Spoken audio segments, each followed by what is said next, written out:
अगर आप भी चाहते हैं कि सोनो टोन भोजपुरी का ऑडियो वीडियो सबसे पहले आप तक पहुंचे, तो लाल बटन दबाकर चैनल को सब्सक्राइब करें और हाँ, बेल आइकन को दबाना ना भूलें।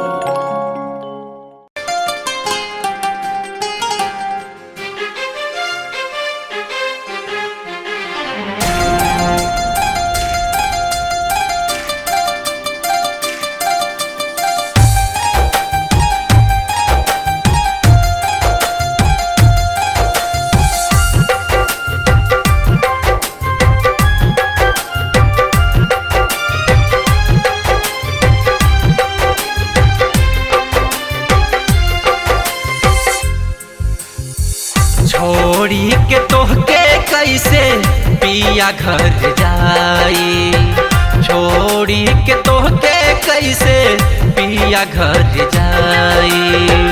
हाथ के लकीर आपन, हाथ के लकीर आपन, हाथ के लकीर आपन कैसे मिटाई। छोड़ी के कैसे जानू पिया घर जाई, छोड़ी के कैसे करे जा पिया घर जाई।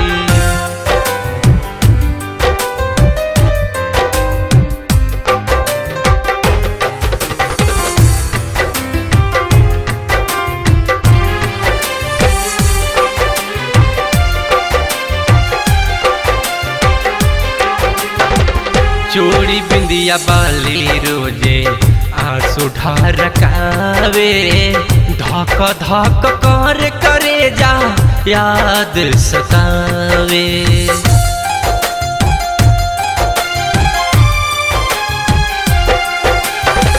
खन खन कंगना करे हाथ के कलाई में, कैसे हम जाइब ससुरा छोड़ के जुदाई में।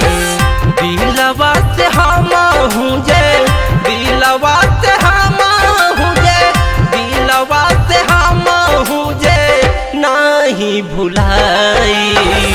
छोड़ी के तोहके कैसे पिया घर जाई, छोड़ी के कैसे तोहके पिया घर जाई।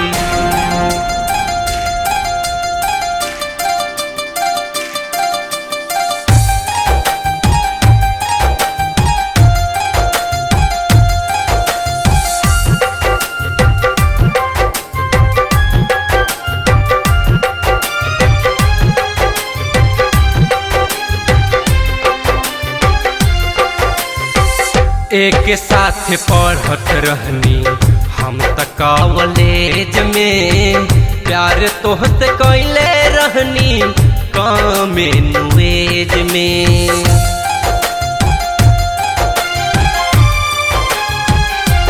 हो दोसरे के नाम के सिंदूर कैसे रचाई, तोहरा के रखनी दिल में नाही हटाई। रिश्ता ज टूटी तोहसे, रिश्ता ज टूटी तोहसे, रिश्ता ज टूटी तोहसे जी नहीं पाई। छोड़ी के कैसे करे जा पिया घर जाई, छोड़ी के कैसे जानू पिया घर जाई।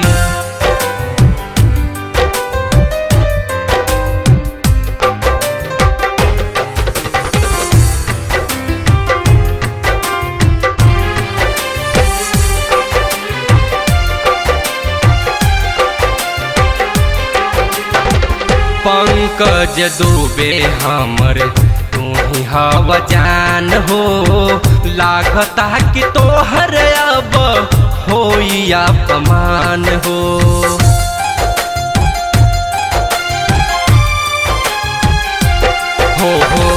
पंकज दुबे हमर तू ही हवा जान हो, लागता कि तोहर अब होई अपमान हो। पिंटू सनेहिया से, पिंटू सनेहिया से, पिंटू सनेहिया से बतिया बताई। छोड़ी के कैसे जानू पिया घर जाई, छोड़ी के कैसे करे जा पिया घर जाई।